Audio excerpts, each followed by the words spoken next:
Yep. Hello, welcome to Bet on Yourself Media Sports. I am Reggie, your host.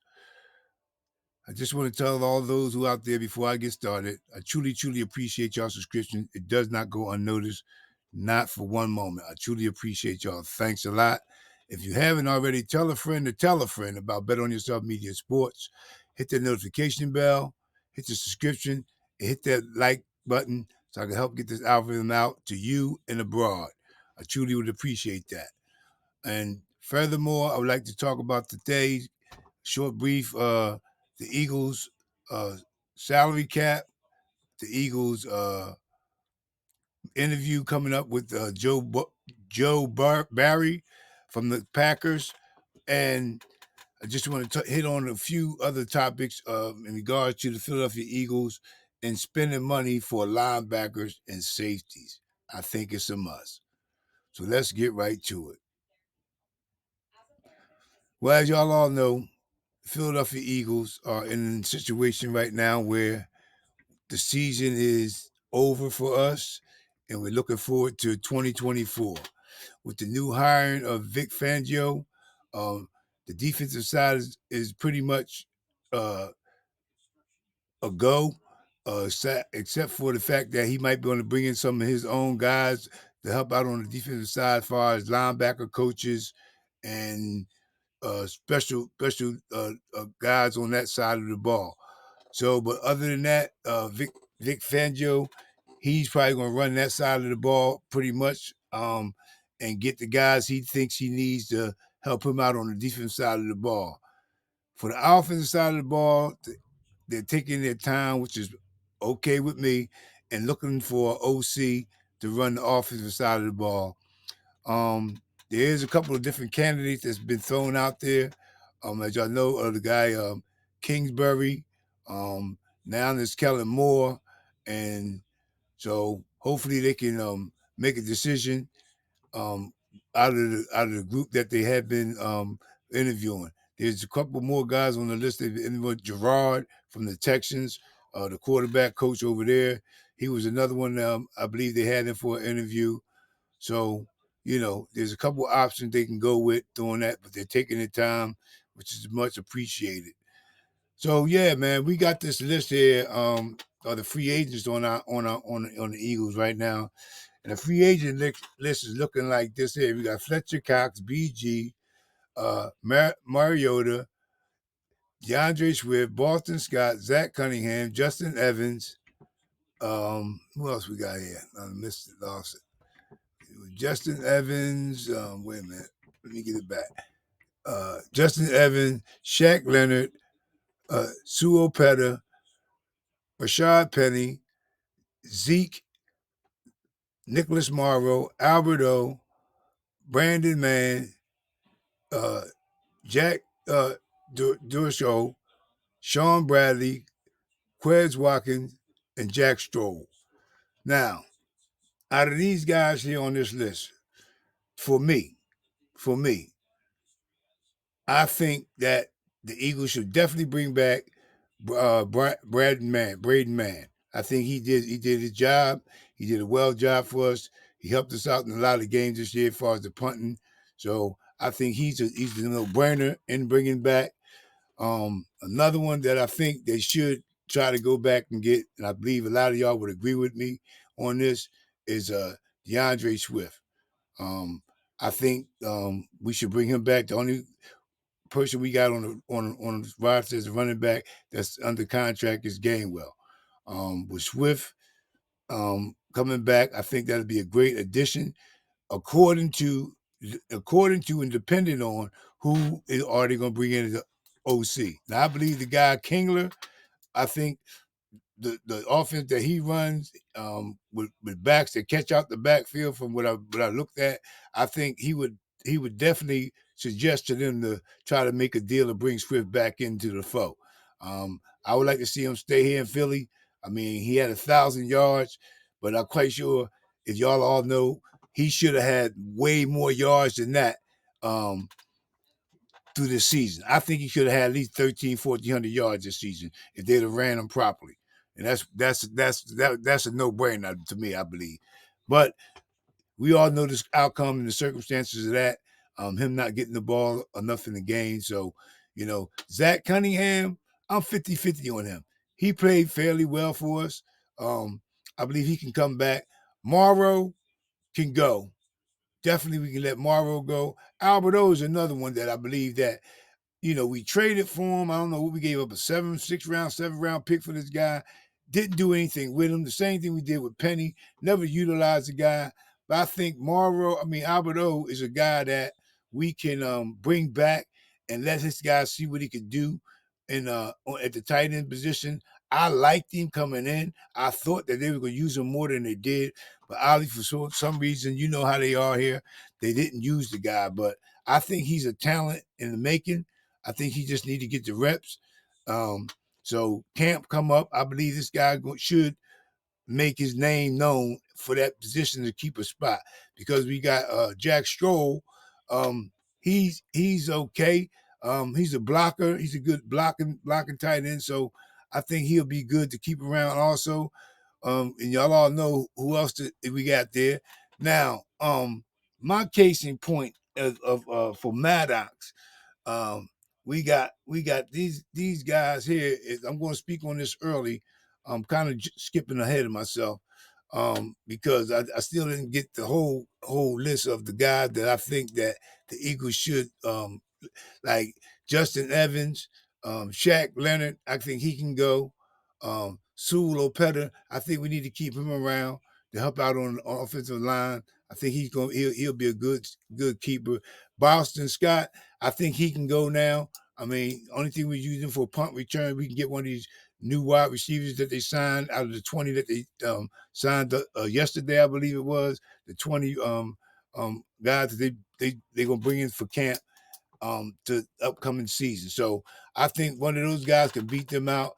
BG is a possibility, and Fletcher Cox is a possibility for me. So, Quez is definitely out. He's not going to be around. I don't see Quez being around at all. So, Zacchaeus, I don't think he's going to be around. Morrow, definitely not going to be around. So, Justin Evans, I don't think he's going to be around either. So, that's the list I got, and that's the list that the Eagles put out. So, out of those guys of free agents, that's what my thought process is on that, man. So now I'm going to get to the salary cap. Now, Philadelphia Eagles salary cap this going this year, we got what we got here. We got what we got. Let me find it. I'm not the cap salary cap space. Now this is the cap space. We had $28 million. So that's the cap space.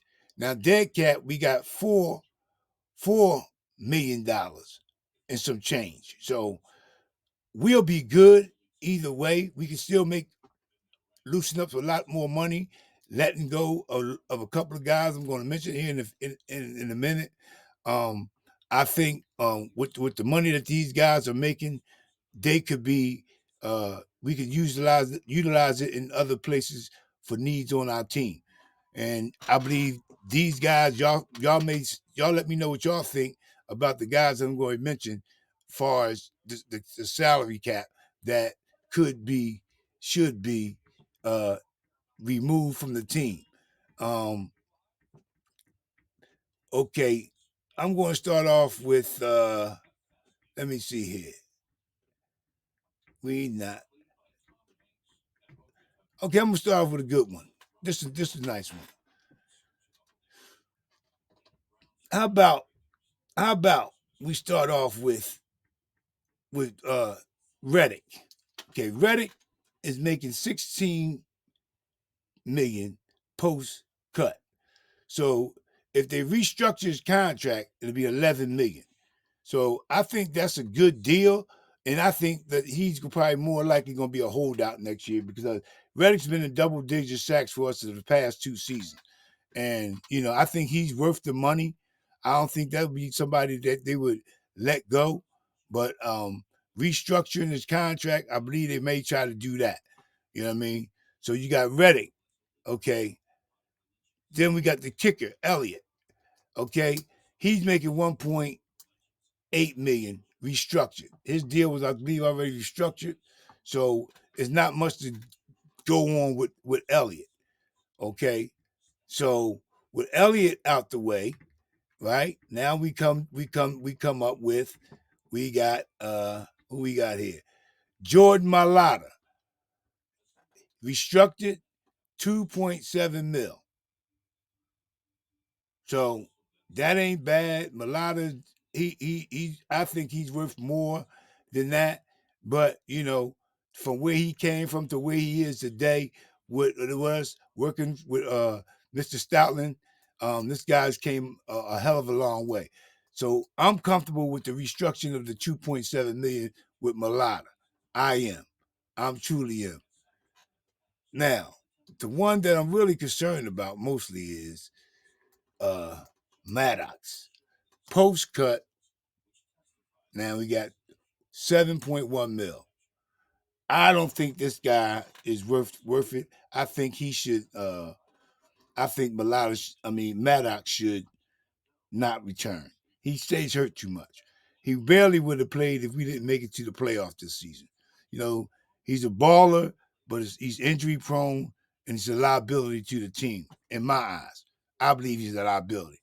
So, I think they should part ways with him, cut him, and that would give us another 7 million for us to deal with. So let's cut him.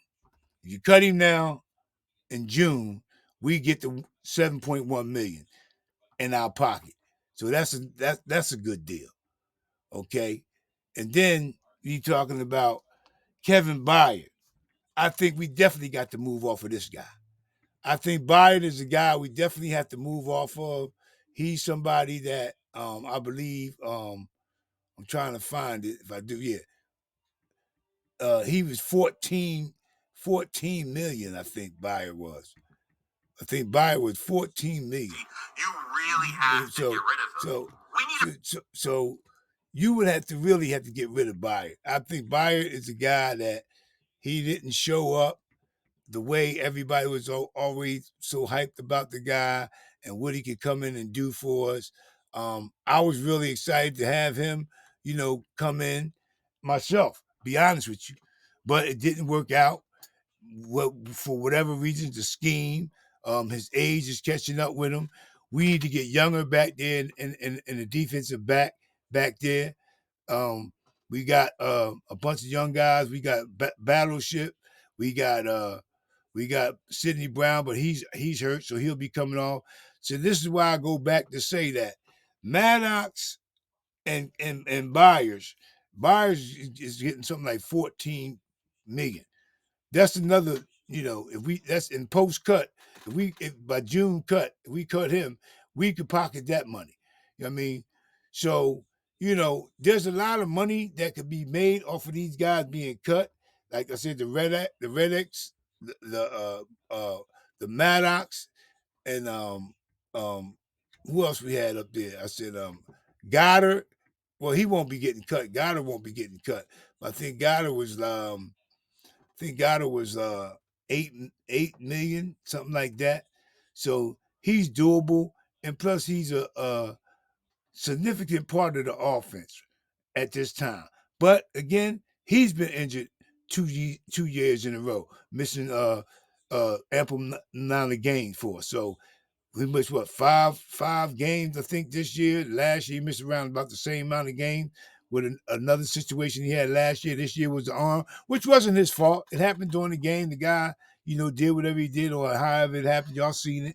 So I'm not gonna blame that on him and him being injury prone. It was a play that happened during the game, and that's kind of thing happened. So I'm not going to be too harsh on them in that. Excuse me one second. And yeah, so that's where I'm at with that, man. And now I want to talk about the Eagles draft picks. We got first round pick at number 22. We got second round pick. we got 2 second-round picks. You know, second-round pick from New Orleans. We got a third-round pick comp. We got a fifth-round pick from Minnesota. Then we got 1, 2, 3 more fifth-round picks from comps. That's how he likes to do it. I spoke on that the other day, how he likes to sign them guys with 1-year deals and they get picked up. He get the complimentary picks, draft picks for them. So this is what we got here with the 3 fifth-round picks for them complimentary picks from past year. So yeah, man. Y'all tell me what y'all think about, you know, the Eagles free agency list. If it's anybody on there that y'all would like to see come back, and the ones that you would like to see cut and be gone from us. If the guys I spoke on was good enough to, you know, be cut, like I said. And then we got Mr. Joe Barry coming in for the interview, or has been interviewed by the time you see this here video. Coming in. I think he'll be more of a linebacker coach, but he did well with Green Bay back there with their defense. So they could bring him in on the defensive side along with Vince, with Vince of Frago. So the new coach that we got Vince. So him and Vince, they can put something together and work some things out. There's 2 veteran minds on defense back there. That'd be fantastic on the defense side of the ball. These got both of them guys back there putting their minds together, scheming out some defenses to make this thing work for us for 2024. So I'm all on board with Mr. Joe Barry coming in for an interview. He is a veteran. I mean, he did do good with the Packers this year with their defense. So I'm not saying no, and I'm not saying yes. I'm going to see which way and follow this thing all the way through, which way this team's going to go, because there's a lot to be done. So y'all let me know down in the comment section what y'all believe should go on the defensive side of the ball. And who do y'all like for the offensive coordinator position as they got now? You got Kellen Moore, Mr. Kingsbury, and the guy from Houston, the quarterbacks coach up there, Gerard. So they're the ones that I know that they interviewed so far. I know they was talking about Mike Caldwell again in the conversation about bringing him in as a linebacker coach, which I think would be ideal for a guy like him, bringing him in as a linebacker coach. He played in Philadelphia, you know what I mean? So he was a good ball player, and he was a good linebacker coach in his past stint as a linebacker coach. So I think that could be another possibility in bringing this guy in too. So y'all let me know what y'all think down there. Hit that like button. Tell a friend to tell a friend about Bet On Yourself Media Sports. Until next time, y'all be safe. You know what we say around here. Yep. Be good. Be safe. God bless. Keep the main thing, and have an attitude of gratitude. Until I see y'all again, peace. God bless. Born strong. Come join the family. I'm out of here.